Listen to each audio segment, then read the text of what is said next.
Welcome to your Daily Writing Habit, episode number 321. If you're writing a book or thinking about it, or maybe you've started writing your book and you're having some trouble getting it done, or perhaps you're at the stage where you need help reaching more readers to let them know about your book, you are in the right place. Good morning. Happy Writer Wednesday. I'm your host, Christine Whitmarsh, also known as Christine Inc., I-N-K, like the stuff you write with. Each day, I'm sharing with you the writing habits I've learned over my 18 years as a ghostwriter, book coach, and author. I have found that three things in particular have a huge impact on your success as an author, and they can turn someone who barely even sort of sees themselves as a writer into a published book author. Those three things are writing fundamentals, productivity, and mindset habits. Here's today's quote. Man reading should be man intensely alive. The book should be a ball of light in one's hand. Ezra Pound. I am kicking off a new Writer Wednesday series. Well, I kicked it off last week, so this is week 2 of it. And every Wednesday, I'm giving you some of the highlights of my process of developing and writing a book. And the best news is I'm doing this in the most actionable way I can possibly think of. So rather than giving you a ton of details and content and lesson kind of stuff that might be difficult to consume, especially I know many of you listen as you're going on walks with your dogs, I've heard. People listen in the car, people, just all sorts of portable places where maybe you're not sitting there with a notebook hanging on to my every word like I'm some sort of teacher. And also we have a shorter daily format here. So instead of doing all that, what I'm going to do for each of these topics every Wednesday, I'm going to pose 3 questions for you to answer about each step of my book development and writing process.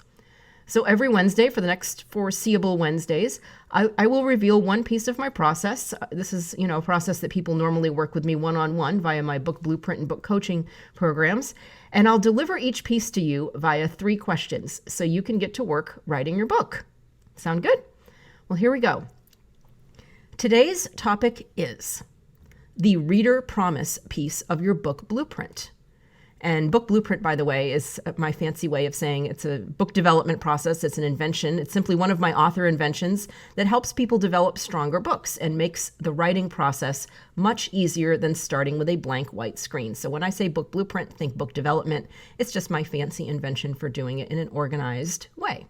So anyway, so the reader promise is exactly what it sounds like. It's what is your promise to the reader, usually revealed in the book's introduction and before that on the back cover of your book or in your Amazon description copy.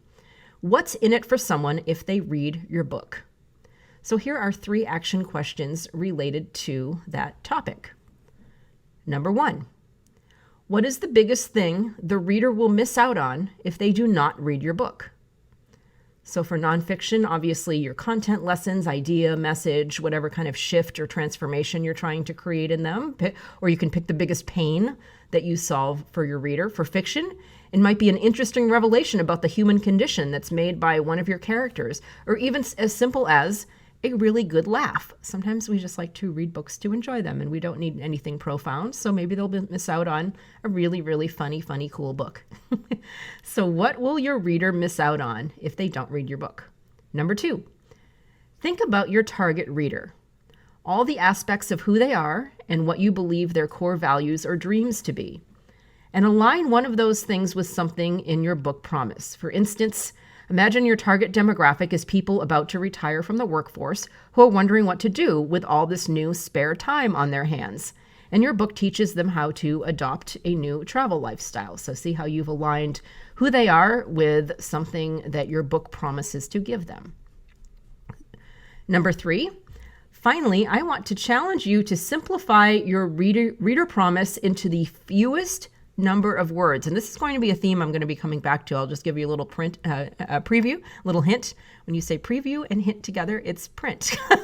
New revelation here on a Wednesday morning. This will be, I know it's going to be later this week. I'm going to be doing an episode on brevity. So this is a little preview. But I want to challenge you to simplify your reader promise into the fewest number of words. In other words, dumb it down for a child. Like if a child asked you, why should I read your book? How few words can you use to tell them why? Brevity is an awesome challenge. I think it's actually tomorrow's episode. I'm always remembering all the episodes I have planned. I think that's the brevity episode. So definitely tune in if you're interested in that topic. And stay tuned for more of these Writer Wednesday glimpses into how I help authors develop, write, and finish writing awesome books. And please visit my Inc. Authors group on Facebook to learn more about my process and enjoy the camaraderie of other authors and future ones just like you. As always, thank you for joining me here on Your Daily Writing Habit, where I am helping you write and finish writing an awesome book. Until tomorrow, happy writing.